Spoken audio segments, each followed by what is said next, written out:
Conestee, how are ye? Welcome to the Candlelittales podcast. I'm sitting down with my sister Sorcha, and my name is Aron. We are the co-founders of Candlelittales, and well, this week we are talking about Parthalon, and he's one of the peoples who came to Ireland according to the Lower Gowalla, the Book of Invasions. As this series of podcasts that we're doing, the invasion series, continues on, we'll be exploring each different story in each post-show chat. And well, this one is a bit of a mental story. They're all a bit mental, to be honest. But this one has a darker edge to it. And we'll be dissecting it and picking it apart in only a few minutes. But just before we do, I'd like to send out my sincerest apologies for not going live tonight. We had the pixies in the wires of the internet and the cables and the laptops. And you know what? We just had a bit of a inability to go live. And every month we attempt to go live at the end of the month. So do tune in. We love hearing from you. We've gotten some lovely messages and we've some people to shout out on, or two rather, I should say, who've helped us out with the Patreon support of late. Thank you very much for helping us out, guys. And our latest one there is from Carla. Thanks, Carla. You're you absolute legend, yeah. That's all. We don't have her second name, just Carla. And there's a fair few people we could shout out and thank, but we wouldn't be able to keep these podcasts going without the support that we get off Patreon. It helps massively. And we do love hearing from you, and that's why we love going live. And we'll be going live at the end of March as a live stream after, well, one of the biggest battle stories of the Book of Invasions. There's a few big battle stories. Did you mean the end of May? Yeah, I End of did. March was a month ago. Oh, yeah. Oh, man. I'm not doing well today, no. Days of the week are bad. I really appreciated your kind of like professional tone after how much of a nightmare the both of us have just had for the last hour. I've been like, hey, everybody, welcome to the thing. And it's all groovy. And I'm doing my radio voice and everything's fine. And then to be like, yeah, we're going to wait 11 months to go live again. We're not doing it for 11 months. Fuck this. I had such a nightmare. And you know when the Zoom and the internet and the laptop and the hard drive, they all go against you? Yeah. We had one of those today. So apologies. I'm sure you're all kind of used to it yourselves at this stage. You don't have to melt your own brains. We all know how set up you can be, and we've these beautiful mics and we've cameras and all the things, and still the pixies can get in and play havoc. So like, fuck's sake, apologies about that, guys. But we are talking about Parthalon today, and it's you know what I always think of, the girls over Mosney who took on one of the stories, one of the series of stories, and they really loved this one when we worked them for St. Patrick's Day Festival in 2019 or 18? Sort of in 2019, I think. Yeah, I think 2019. And we had these girls from the Direct Provision Centre in Mosney, and they were taking characters from Irish myths, and we walked them through a couple of workshops and exercises to find the characters that they wanted to go into. And one of the biggest bones of contention was this wife of Parthalon, and they had great discussions. They dissected it, they looked at the character, they loved this so much because it's the first murder, it's the first trial in Ireland's shore, and it's one of the first of a lot of things in this story that happens in Ireland, because it's only the second tribe of people to ever come to here. So anyway, Sorcha, you told this story beautifully, with help from Ruairi O'Shea on music to accompany and build up the atmosphere behind it. You made some choices at the start, I noticed, which I loved. You kind of set them out to like definitely fail from the start. Yeah. We kind of know it's going to be fucked. Yeah. Because I think that's one of the things in the Book of Invasions that can be a little bit challenging, especially if you're coming to it new, if it's the first time you're kind of listening to this set of stories, or the first time you've been exposed to this set of stories, is that there are several failures before anything kind of catches and takes hold.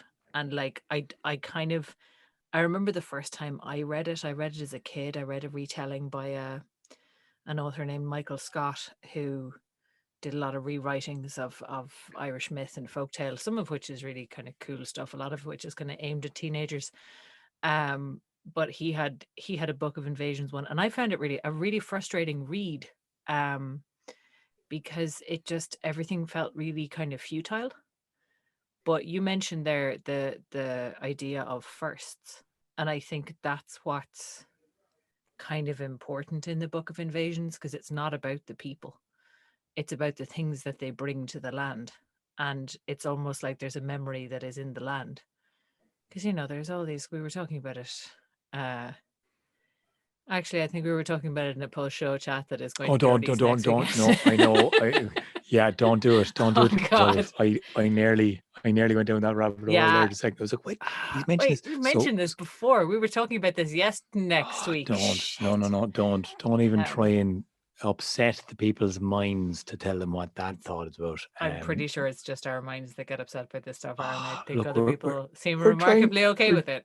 Trying to record this in sequence, and then we're not always able to because of the live streams. Then we couldn't do the live stream. So now, we just mess with our own minds in this one. We do. Which is kind of what Parthalon does, segue, with his whole messing with. Now, okay, there's a word. It's not infanticide, because that's when you kill kids, your own kids.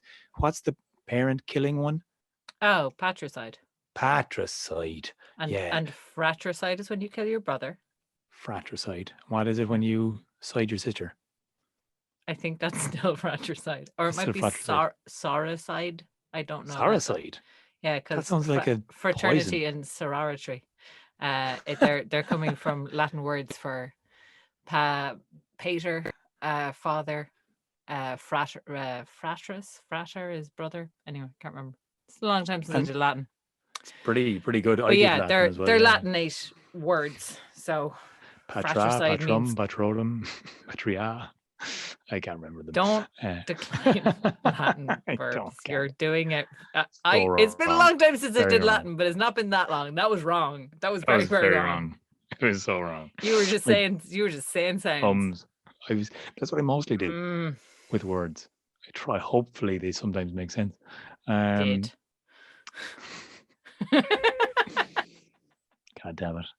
Okay, she's one of those birds. She's correcting me every second now. So okay, let's have a little think with this. So Parthalon, he kills his father, and this is like all of a sudden you're like, this is sounding like a Shakespearean drama. Oh God, it's all going to come out. It's all going to build up. And he has. And again, I love this. Again, it's totally like you get a little bit of a sliver of bit of information, and you might miss it, as you're listening to it, because it's a sentence or it's a line. But he kills his father or his parents in some telling. So he might have killed the pair of them, which is definitely bad. And then he becomes a king, and then decides to shag off and leave with other people to find an island out there. He runs away from this curse that he's been put on because he's killed his parents. So, well, I think it's not even an idea of like, it's not so much that a curse is put on him, because nobody puts a curse on him. It's more the fact that he did something so terrible, and you kind of see this in Greek myth a lot. Like the Furies are invoked. Nobody has to point the Furies at you and say, "Go get him." Like they're just, you do something so terrible that like you are cursed. Just curse, you are cursed. Nobody curses you. So like he puts the curse on himself. You cursed. You're damn cursed. Yeah, so he's damned. He's done something so terrible that he's fucked. Nothing he does is ever going to come to any good. Is it one of those things that like he really should have known that was going to happen if he killed his parents? I think so. Or is it just maybe all right, I'll definitely be king. I'll just get rid of those guys. Oh crap, I'm not supposed to do that. Oh no, I'm cursed. Oh what? Damn it, I didn't read the spine print. I feel like most of us know that it's probably a little bit extreme. Even as a political move, to kill your father or to kill your parents in order to inherit the throne is like, or anyone really, like it's definitely a big move. I don't know. There have been bad kings. I'd kill a king these days, depending on the king. depending on the leader. I mean, couple king. world leaders. I'm just saying there have been a couple of world leaders where I've looked at them and I've thought, I think I could do better. And if I had the chance and if it still worked that way, I'm not saying I would. Right, but you'd be behind it. I'm not saying In I a way. wouldn't. No, I'm just not saying I wouldn't. Right. Okay. That's a very, very thin line you're kind of skating on. No. Not choosing a side there. You're just like dipping a Just toe. saying.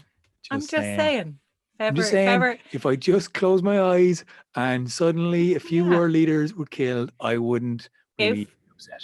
If you just happen to drink the tea that I happen to leave out on the table and it happens to be hemlock and you didn't check, like, right. who's so to say? So who's to say whose fault see, is like, what? I think Parthalon, you know, I reckon he might have been in like, I'm just gonna, leave this awful tasting poison beside my parents' bed. If they drink it, it's their fault, really.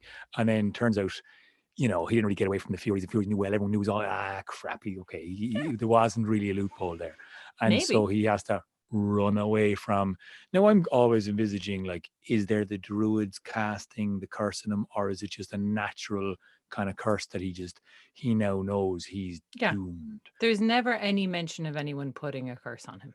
And like it is one of those stories, like you're talking a lot about his we're talking a lot about his backstory here, but that is not given in the myth. Like why he did it, the events leading up to him doing it, what led him to do this, how he did it, nothing. Just the starting point of this story is, here is a man who is a giant, who has 6 sons, all married. He has a massive tribe of followers. He has a wife. And the inciting incident for the story is he killed his parents and now he's cursed. And the only thing that's ever given is like, maybe he killed them in order to become king. Maybe they were terrible tyrants and he was trying to free people. Like, that's not explained at I know, all. and of course, at all. And that's why these stories need this level of discussion to interrogate them, because you can't, you choose then how to tell and how to paint and how to kind of, you specifically kind of chose to have Parthalon as quite a bleak character, quite a big, ferocious guy who doesn't have any kind of, doesn't have green fingers, but nothing of his comes to fruition. Nothing of his comes to blossom. And so there's kind of, I guess, a personality then that alludes to, but only alludes to. But it's nice then to actually build up on the fragments of the bits of the story that we know, and then personify them into this character of this brooding giant who is kind of almost gormless in everything he does. He doesn't really work out. Nothing he does really works out, and he stumbles through things, and he gets enraged. And that was what I was going to say as well. And yet he has, the only thing that we do know about him is that he has this explosive rage, because we know that from the story of Delgnat, that he flies off the handle and kills a guy, and also kills her dog in some versions of it. And is like, it is when he is turning around to kill her that she goes, we're having a trial about this. Right. Like she's so kind Delgnat, of, for those who didn't watch or listen to last week's podcast, or if you need a reminder, which I always do, is the wife of Parthalon. Now, I love this. Let's just go back a step in the story. So we have the guys coming. We have the whole Parthalonians. They set up camp, and they bring the first customs of Ireland. And I love that idea that he hopes that these will be something in the culture, and it'll be born in the land. And I love that the second tribe ever to come to Ireland in our mythology is supposed to have brought brewing, smith, and hostels, or brewing hostels and oxen, isn't it? Because Bridget is the smith goddess. Or did I say smith in the stories? I definitely read Smith before, or certainly had. I thought it was a Smith and definitely a hostel, definitely a brewery. Those two for sure. And then I've read Smith, but maybe it's. I'd put in oxen, I think, because he brings the first cattle essentially. who Whereas of course, Cesaire brought the first sheep, apparently. yeah. And as we know, like cattle becomes so important in Irish mythology and just becomes such a kind of a huge thing that like the fact that he brought them there. Well, even in Ireland, it's so like the cows were so sacred to people for survival, and to have them kind of instigated there. They were here before all the tribes that you're talking about came. They were here way longer. Like Yeah. the cattle survived the plagues Well, it's that the like, people died out of them. again, the kind of stuff about, the land remembering and the land being more important than the people. The domesticated animals are also kind of take precedent over the people because they were there first.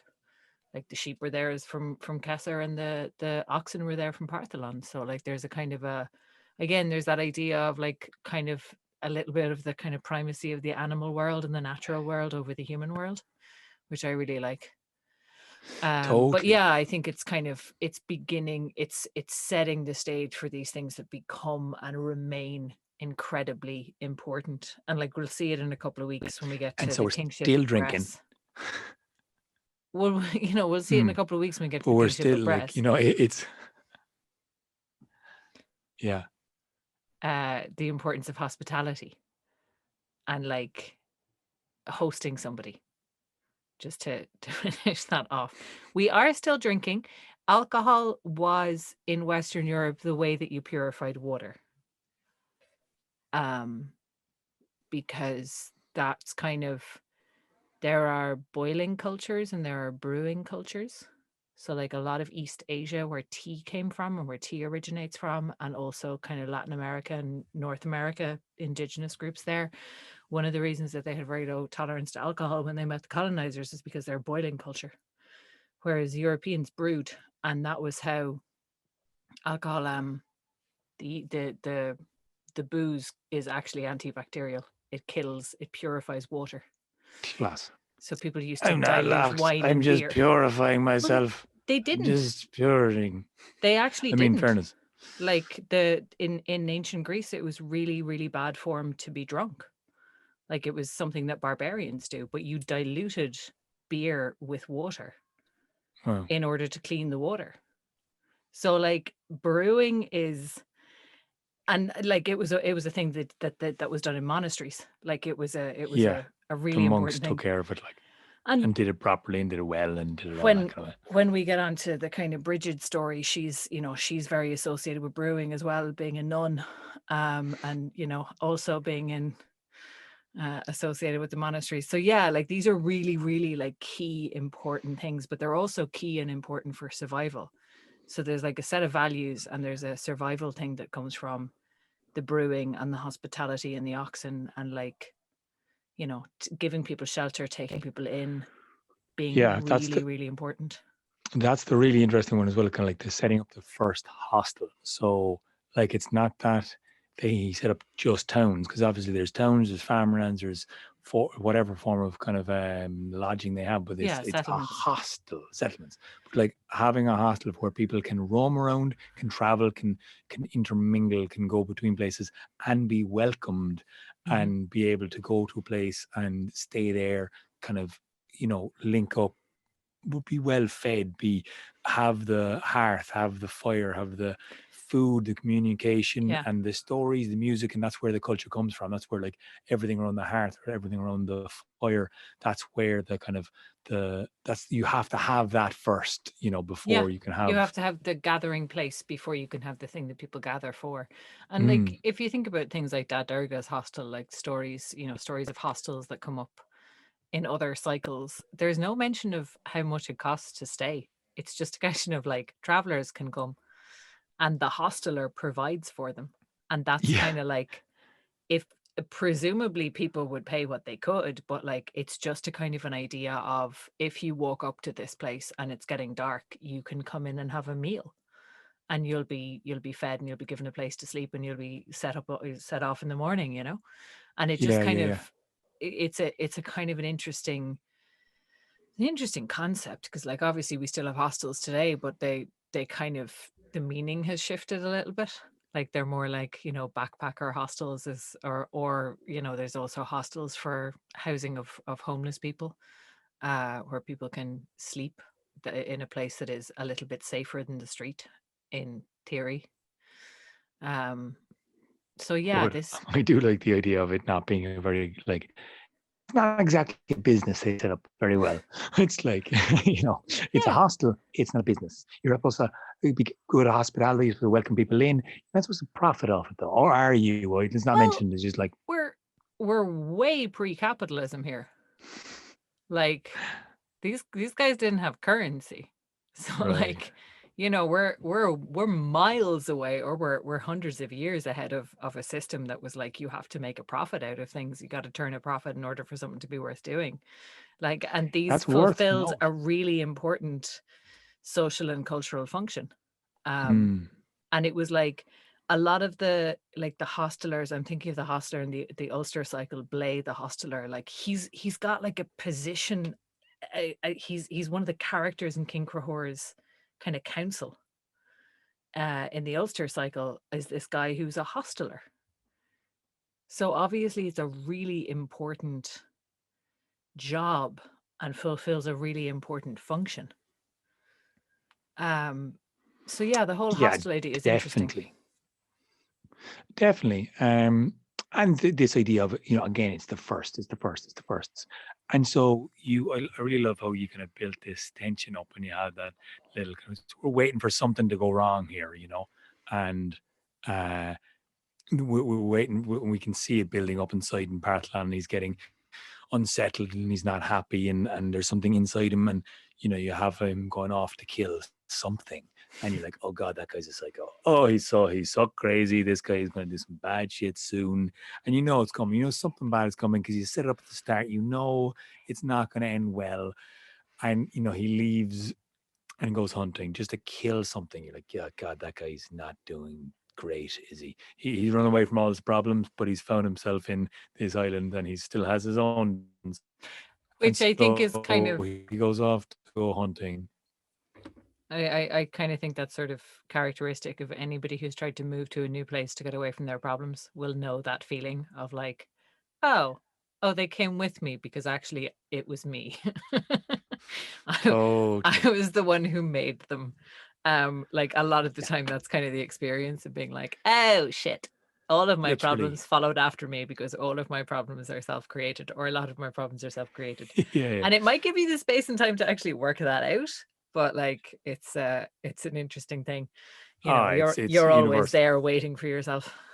It's that one of those things of like, I think it's everybody's in their 20s has this idea of running off and being free, and somewhere around mid 20s you realize, okay, no matter where I go, I'm there too. Oh, god damn it. I'm saying this as if I'm a very wise old man. I'm not. I don't know, man. Remember when you went to Guatemala and lost anyway. everything that you owned repeatedly for like a month? Oh yeah. I do. It's a fond memory of my brother, who loves to tell that story. He started to tie it into his open mic night comedy routine now. He has this opener about me visiting and losing my everything. Anyway, glad that stories of Aron are being told around the globe. It was pretty funny from several hundred miles away. It really was. It really was so annoying. Yeah, but like I said, with time and distance, or just distance, it was pretty funny. Yeah, well, I realized I had to come back and sort my own shit out, basically, because no matter where I went, my shit was in my head. And not in your pocket. Not in my pocket. Most annoying part of that. Yeah, fun. So anyway, less about your shit, more about Parthalon's shit. I mean, I don't think you've ever gone a murdering. No. I've been driven to murderous rage, but that's a different thing. That's a different thing. Different thing. That's why also, it's important for us to know the female equivalent of fratricide. Just in case. Just good to know. Good to know. Just things that cross your mind sometimes when all of the tech is going wrong. Yeah. Like you're like, today. There's another person there. Fratricide. Speaking of killing people, No, not killing people. Speaking of a little segue mid-episode, you see, we're starting a storytelling course on Tuesday this week. So I am really looking forward to the course, or the group that we have lined up on Tuesday. And if you listen to this in time before the 27th of April, get in touch if you're interested. There are actually miraculously a couple of spots still available. We sold out our last two courses and they went down an unbelievable treat.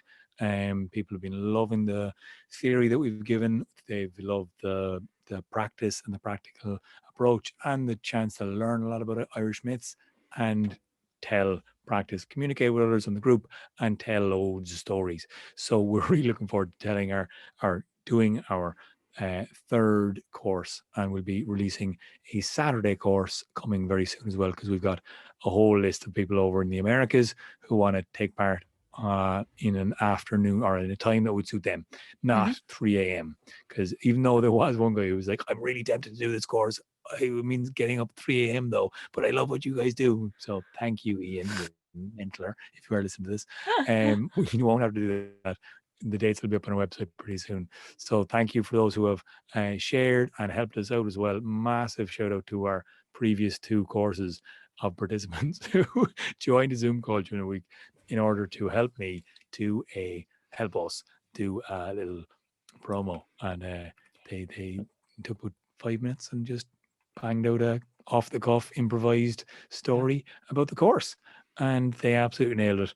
It was really fun to do. So check out our Instagram or Facebook if you want more details on that, or the promos, or look up details online on our candlelittales.ie to see the full details of that course. New course announced in May, not March. M words confuse me, okay? In May, god damn it. I just, you know what? I won't call it dyslexia. I'll just call it mumptiness. I'm full of Call it mumpties. next month. It's still next month. Yeah, next month. Just That's my usual workaround, is like, I'll do that next month. Yeah. Which only really, so that was, it's only really bad if it's like just, the 30th.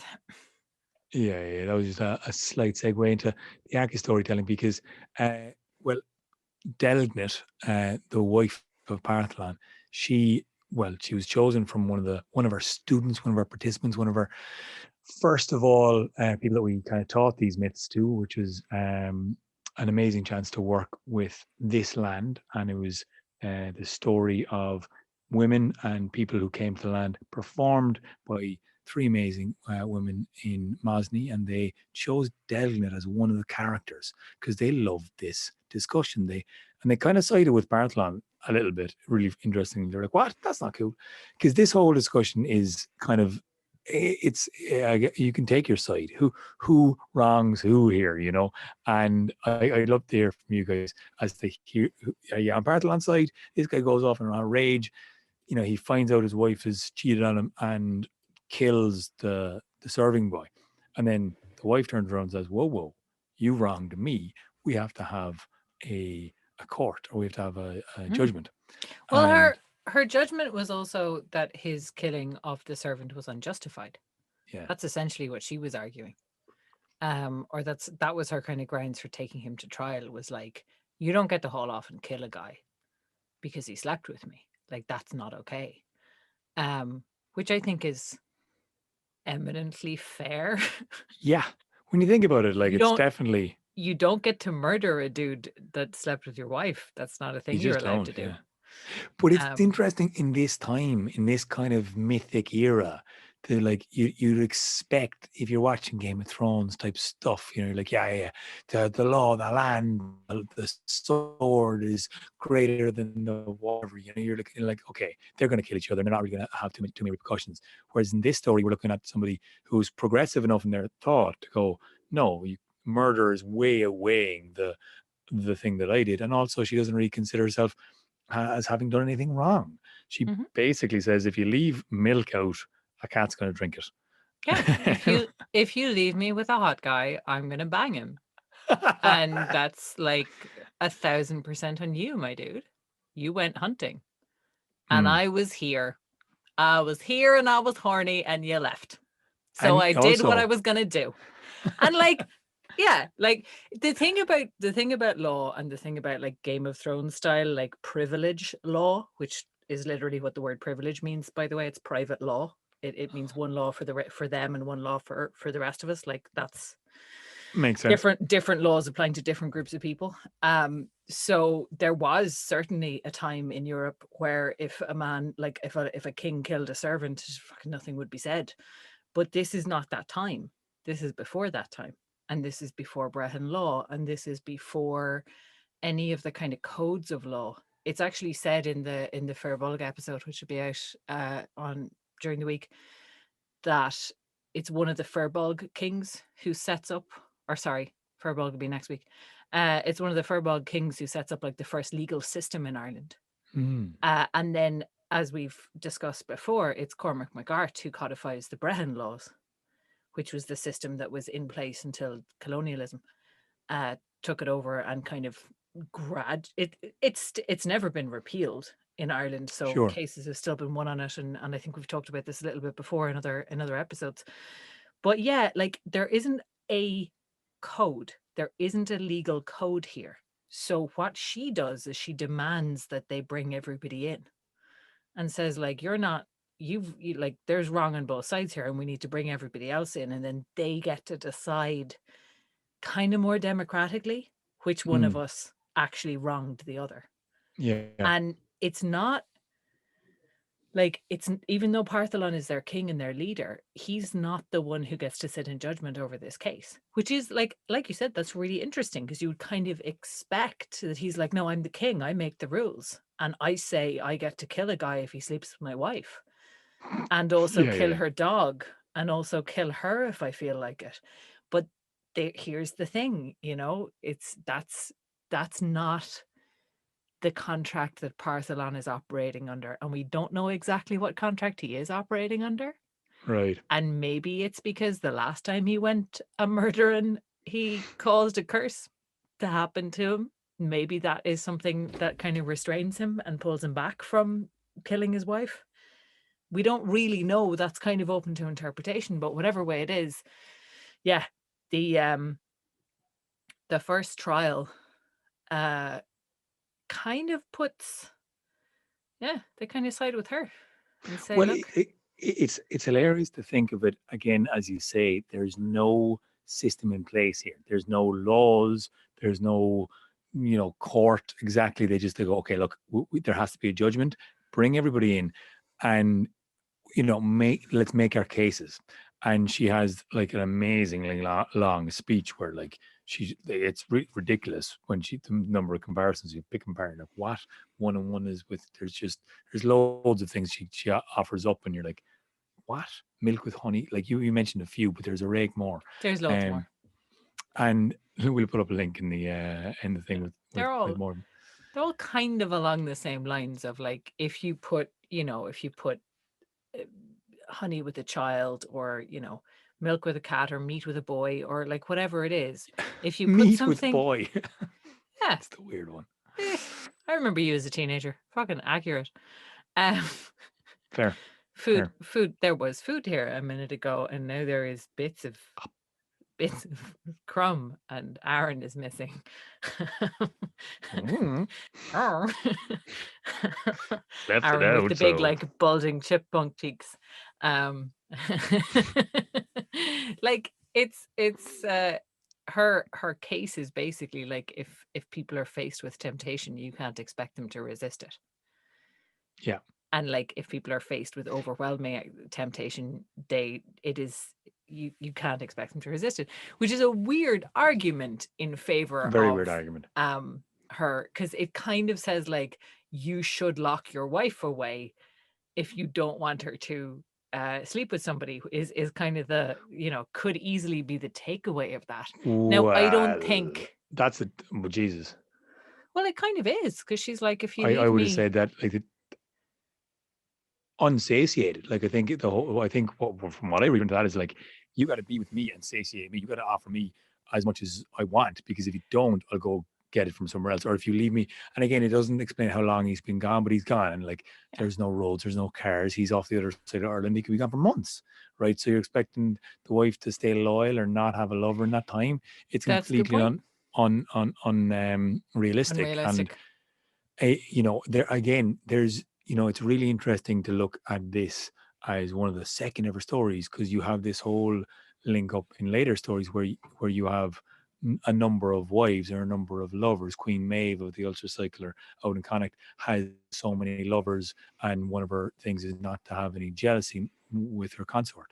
And so you have this kind of firmly acknowledged thing that a second wife or a number of lovers can be taken as long as it's in agreement first. We have to put it down as like, this is okay, thumbs up. That story, Medir Oh, Natain, yeah. he just rocks up with another lover, and his wife's like, what? But Excuse. what? And his Not wife okay. is actually okay with it until Etain tries to sit in her chair. And that is actually the moment where all hell breaks loose, which I've always thought was a really interesting thing about that, because she's kind of like, not sure about this. And then Etain comes in and sits at the high seat, and she goes, nah, fuck all of that, and turns her into a puddle. As you do. Yeah. So like, yeah, like there's definitely like, polyamorous ancient Irish people was like 100% a thing. And I think that kind of your point actually of like, it is the husband's duty to keep his wife satisfied is something that does come up again and again in Irish myth. And actually, if we're talking about later codes, that was an acceptable grounds for divorce. Irish women could divorce their husbands in medieval Ireland for failing to keep them sexually satisfied. And it was kind of, I don't know if we've talked about this in this podcast before, but it was a long acknowledged thing in the ancient world. And you see it in Greek plays, and you see it in a lot of like classical cultural works, that like women were the more sexual gender, or women were expected to have a bigger sexual appetite than men. And that was the case for like most of human history. It was only in around the 1800s with kind of temperance movements and Christianity that started to shift. And like the funny thing, like talking to my housemates, in my adult life, I've constantly been, and even talking with my brother, who's 7 years older than me, and I remember being in college and going, hang on, I can, not to get too graphic or anything, but like I can go one or twice, I can go a few rounds in the ring. But like, I'm telling you, they're just built differently. They're just capable of just keeping going forever. And so they're and so socially, we're not like, there's a little bit like of oh no, men are the sexual ones and women are not, and men want sex and women need to or prefer to wait until they're married bullshit. And so there's this undertone kind of socially, and then you actually have the biologically speaking, like women are way more sexual than men. They're definitely as horny as men. I think that's like one of the things that people don't like to admit. Well, it's like, oh no, men's testosterone's way higher. I think testosterone leads into everyone other loves to blame activities. testosterone for everything, because it's like, well, men can't possibly control themselves around a miniskirt because testosterone. But like, it's more like, I think, women are, it's more of a cultural thing for women, because men get congratulated on having a lot of sexual partners, women get condemned for exactly the same behavior. And like, there's that kind of, that whole double standard of like, it's, and also a safety question. I think a lot of women avoid very casual sex because, men are bigger and stronger, and you don't know if you get like a good one until, It's is this one safe to be alone? I have to be alone with it to find out if it's safe to be alone with it. I shouldn't say it, but you know what I mean? Like, is this one of the safe ones? I can't tell. It's hard to tell because some of them are good at hiding. So like, this is one of the interesting things about looking at older myths as well, is that like, when you get a character like Delgnat saying, oh, well, you should have ridden me before you left hunting. And not gone for so long. What the fuck, dude? Like, you know, What? we've been married for years. We have 6 sons together. They're all married. You should know by now. Like, Yeah, these are my requirements. he should You're have not known. meeting my requirements. I'm gonna get my needs met somewhere else. Yeah, And yeah. that's just kind of hilarious. And she just, but yeah, she wins the case. Um, it's not really said, I don't think, what he has to do. He has to make some kind of reparations. I'm basing this on a Tommy Tiernan live show that I saw once, but I think that men's libido goes down the older they get and women's goes up. I'm just saying. That's Tommy said a it. thing. I think Like, it's a thing. that's a thing in research, that men's libido is meant to peak in their teens and women's libido is meant to peak in their 30s. 30s, yeah. So I don't It's know. like you have this like stir crazy, wild, young, ferocious Parthalon riding around, killing loads. His wife making babies, great. Gets a curse, shit. Goes to Ireland, spends a few years setting up, gets pretty kind of tired, kind of like harbors some psychological issues that are laying dormant within his psyche, and goes off into the wilderness for X amount of time in his maybe 40s or something, when he's just kind of forgotten about sex and really needing it, while his wife is like, I need something inside me. You, serving boy, come here. And then that happens. And then Bartholon comes back and goes, ooh, an excuse for murder, murder time. And kills Yay! him. Here And I I go think killing again. that's a summary of Parthalon that you're gonna... That's an interesting summary of Parthalon. But yeah, and hey, but it's it's not that it doesn't end on a bad note. They're all wiped out by plague. yeah. Well, Oh no, this is that's the yeah, no, that's very bad. that's a bad Sorry. note. Doesn't That's a doesn't all oops. end terribly, just everybody dies. Everybody But we can dies. compare today to then. Look, we have a plague. That's not nice to talk about. Ours We is have a really not. shit plague. It's not. It's killing fucking nobody, and we're all have to stay inside. Yeah, we've got And a it's really, such a shit plague. It really won't burn itself boring out. plague where a lot of people don't even believe that it's real, and a lot of people are like, no, it's 100% real because someone I know died, and it's taking a really long time to get vaccinated. Anyway, Fun topic of this conversation. Sorry, you know what? We're not allowed to talk about that shit in this kind of in these podcasts. We won't be doing that again. My apologies. My apologies. you say that every time we mention it. We don't mention it a lot. It's just sometimes we're talking about a plague and we're like, oh yeah, one of those. I wonder what Yeah. that's like. It is kind of, it was crossing my mind when I was listening to your story of like kind of the number of times, you know, peoples would have had to deal with plagues and with illnesses throughout, like, whatever mythology. It comes up again and again and again. It's clearly a thing that's been in history for, well, you know, as long as history's been going, but it's a thing that people have always had to deal with. And it's so like, we have one memory of this happening in kind of our lifetime because we've been alive for this one, you know. So, but our memories are so kind of short, and we take it so, it's impossible for us to expand beyond the limits of our own lifetime and the years that we've lived to really perceive anything happening prior to this. Like, we can understand it having happened, but like, to have a personal effect on us, we have to experience a lockdown or a severe thing for the first time to actually take it seriously, and like make a kind of cognitive link between But cause and effect. it We don't was a really have that. different, I mean, it was totally different time in Parthalon's day because plagues were so kind of common. Like a plague, a little bit like saying somebody died of a fever. There are so many things that could cause it. They didn't have a knowledge of disease. They didn't have a knowledge of how it was transmitted. They didn't have a knowledge of how to stop it. So, you know, plagues were just like, again, they were just kind of natural disasters that happened until they burned themselves out. And this was an incredibly severe one because the population burned out before it did.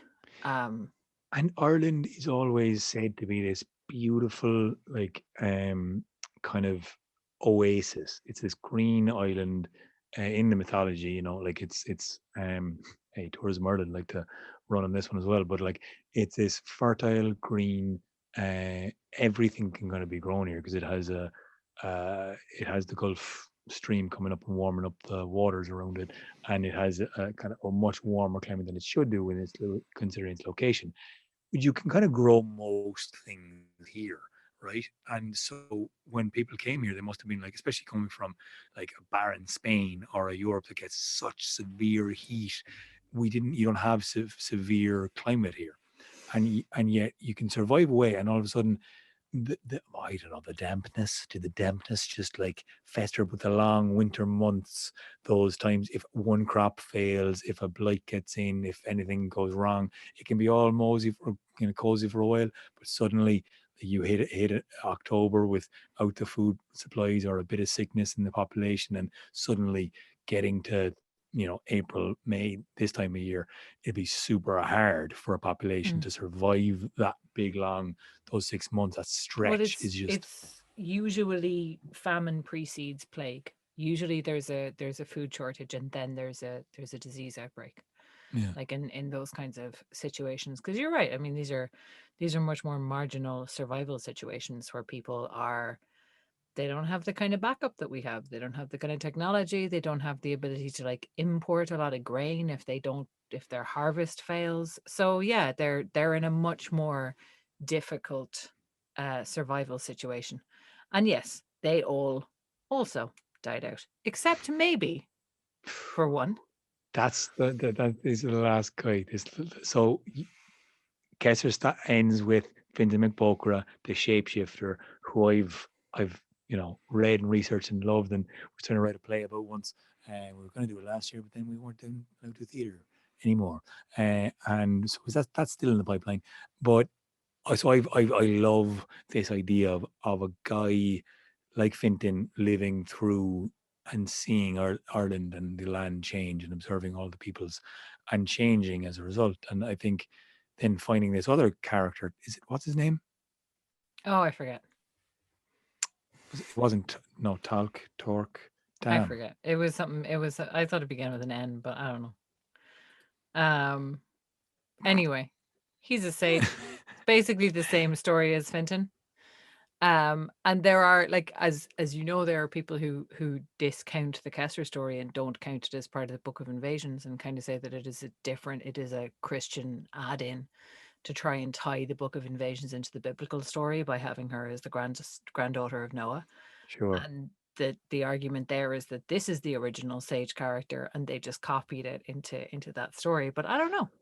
Yeah, okay. I think it's kind of a fun idea, like that there were two shape-shifting sages in Ireland who just like never met, because they were both so alone I know, yeah. in the But wilderness I mean, like and we'll have to must turn tell into a salmon. the Hawk of Achill and Fintan's story at the end of this as well, because that's a great story to kind of finish out his life cycle, because he sees so much. He's so old, and but I think there's something there's a nugget about this whole adapting, changing, being able to shapeshift. We have this obsession with, and all mythologies have it. They're all the magic people are shapeshifters in form. You know, Zeus and the lads up in Olympus, they could change and become lions and eagles and serpents and whatever. And so Golden we love showers. this. We we love this idea of an ability to change into something. That's like something we straight away jump into as human beings. Oh, I'd love to be able to change into a bird, and so that obviously has lasted or preempted our kind of imaginations in our mythologies. And yet there's also something about changing and adapting, and being able to survive. How do you survive? The only way you can survive is to change and is to adapt depending on the circumstance, because there's no way anyone can realistically stay hunkered down and themselves, or be very strict about codifying a way of being, because the world is bigger than you, the land is bigger than you, the land is more powerful, the sea will knock you down no matter what. So you're the one who has to change, and you have to adapt, and you have to be able to be in harmony with the changing of the seasons and the cycles, because if you don't, you're fucked. And that's kind of my takeaway from the shapeshifters and the old sages, is like they're the wisest because they know they need to adapt, and okay, they get the And chance they to change change. into other animals, but Yeah. But I think that's a uh, nice note to kind of leave it on. mm, The shapeshifters and those who survive and those who are wise. And so next We all got to week. adapt. And And as you said, next week we will be starting our third storytelling course. And get in touch if you can before the 27th. And we'll also be hearing the story of Nemed. Will be up next. And Nemed is the first, or the Nemedians are the first group that are not completely destroyed. yay! Happy Yay! ending, kind of. I don't know. All right. We will see Listen. you very soon. Thanks for listening, guys. Salam.